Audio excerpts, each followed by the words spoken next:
Assalamualaikum warahmatullahi wabarakatuh. Selamat pagi anak-anak didikku kelas 4B tahun pelajaran 2020-2021. Pada hari ini Pak Fikri akan menjelaskan tematik 2 dengan tema selalu berhemat energi, subtema 1 pembelajaran 3 yang tadi kalian sudah melihat PowerPoint-nya.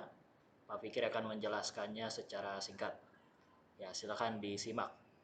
Di situ ada KD-nya bahasa Indonesia 3.2, IPA 3.5. Itu merupakan KD dari rencana pelaksanaan pembelajaran atau RPP dari Bapak.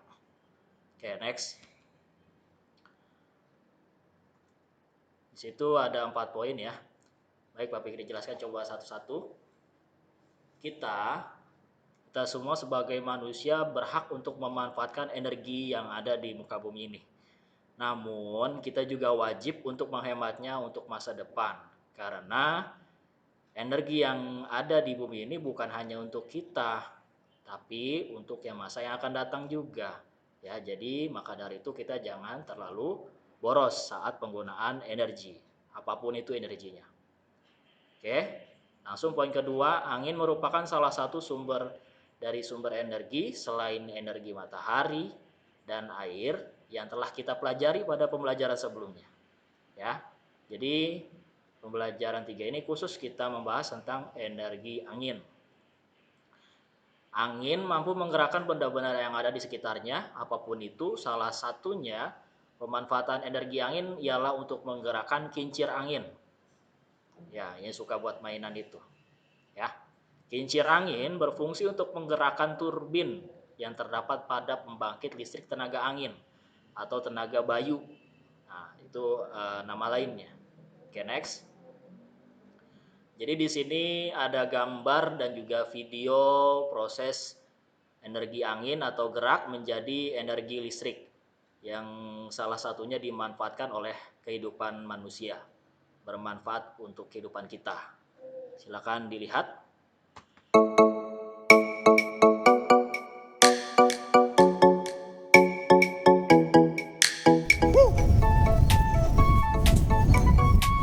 Pembangkit listrik tenaga angin atau sering juga disebut dengan pembangkit listrik tenaga bayu atau PLTB adalah salah satu pembangkit listrik energi terbarukan yang ramah lingkungan.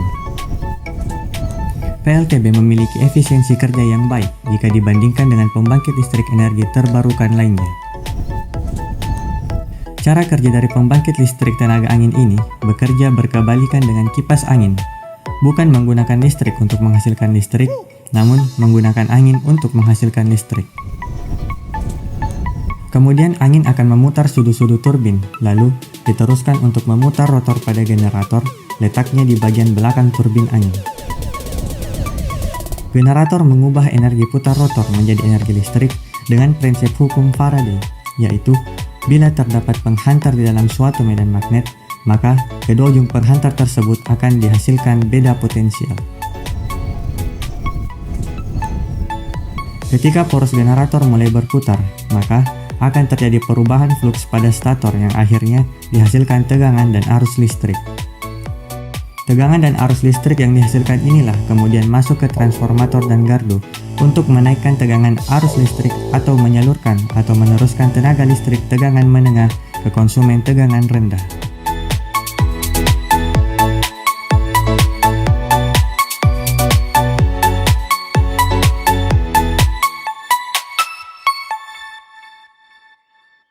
Oke, tadi adalah video penjelasan perjalanan energi angin ya, yaitu menjadi energi gerak yang akan diubah menjadi energi listrik yang akhirnya bisa kita manfaatkan untuk kehidupan sehari-hari, untuk penerangan yaitu lampu ataupun menyalakan benda-benda elektronik lainnya. Oke, next. Angin juga dimanfaatkan manusia, yaitu oleh nelayan saat berpergian ke laut untuk mencari ikan, untuk makan, ataupun untuk dijual kembali. Oke, silakan dilihat penjelasan videonya.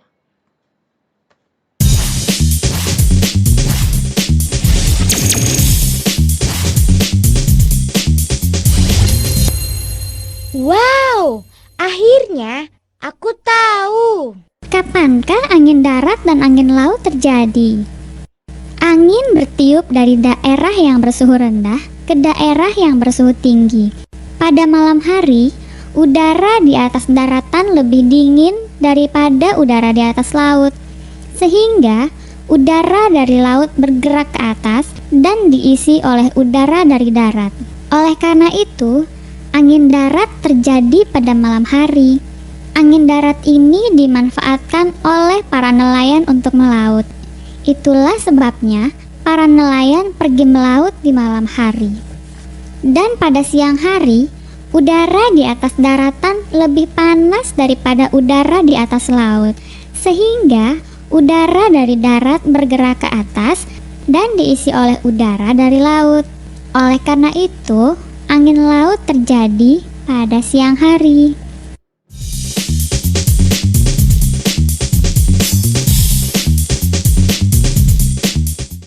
Oke, itulah tadi penjelasan tentang terjadinya angin darat dan angin laut yang menunjukkan pemanfaatan angin oleh manusia, khususnya yang berprofesi atau beperkerjaan sebagai nelayan. Ya, jadi anginnya itu dimanfaatkan untuk menggerakkan perahu. Ya, jadi tidak perlu bercapek-capek mendayung dengan kayu karena capek banget kan.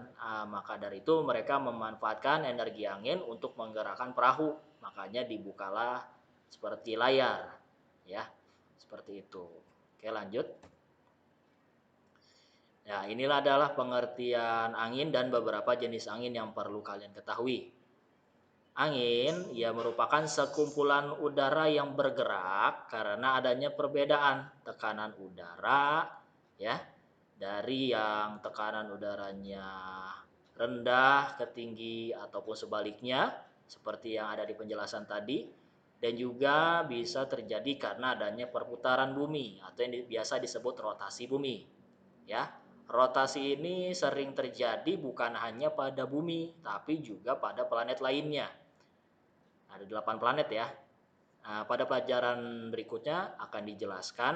Pak Fikri hanya menjelaskan secara singkat saja. Dan juga berikutnya ada beberapa jenis angin yang perlu kalian ketahui.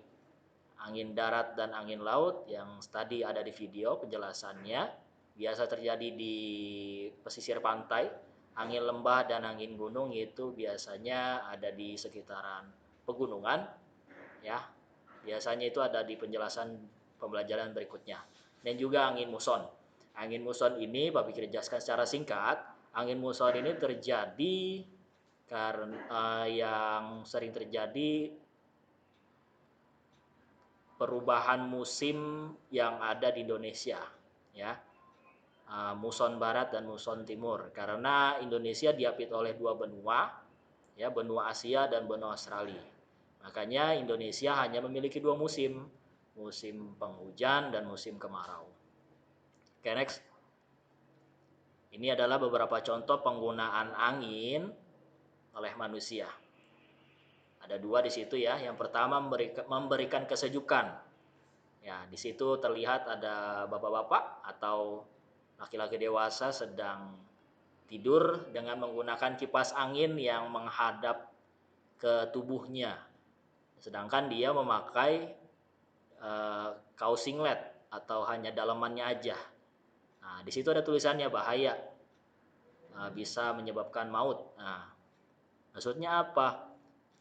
Pak Fikri sekalian menjelaskan di sini, angin memang memberikan kesejukan, namun kalau dalam penggunaannya dengan kipas angin, jangan sekali-kali kipas anginnya itu didiamkan, diarahkan ke diri kalian saja.